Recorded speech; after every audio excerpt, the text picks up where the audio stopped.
si je souffrais d'apnée du sommeil? Le syndrome d'apnée obstructive du sommeil est une maladie fréquente et sous-diagnostiquée.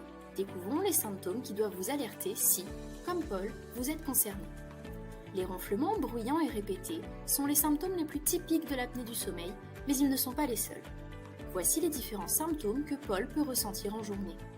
Maux de tête, fatigue au réveil, somnolence excessive, fatigue chronique, difficultés de concentration, troubles de la mémoire et ou de l'humeur, pouvant aller jusqu'à la dépression. La nuit, ronflement, arrêt respiratoire perçu par l'entourage suivi d'une reprise bruyante de la respiration, envie fréquente d'uriner, sueur nocturne, troubles de la libido. Le risque de développer un syndrome d'apnée obstructive du sommeil est lié à un certain nombre de facteurs. Les trois plus importants sont le genre, l'âge et le surpoids.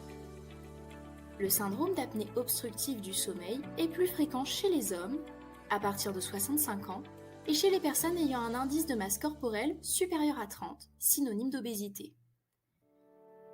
Des particularités anatomiques, telles que la forme de la mâchoire ou du palais, peuvent également favoriser un syndrome d'apnée obstructive du sommeil. Il existe également des facteurs de risque sur lesquels on peut agir en modifiant ses habitudes de vie. Il s'agit de la sédentarité, d'un poids excessif, de la forte consommation d'alcool ou d'hypnotiques et du tabagisme.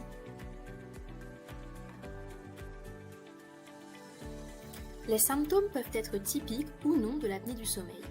Ils peuvent être perçus par Paul, mais aussi et surtout par son entourage. Aujourd'hui, c'est souvent le partenaire de vie qui incite son conjoint souffrant d'apnée à consulter. Découvrons ensemble de quelle façon Paul, mais aussi sa femme, sont affectés par ce syndrome dans la prochaine vidéo.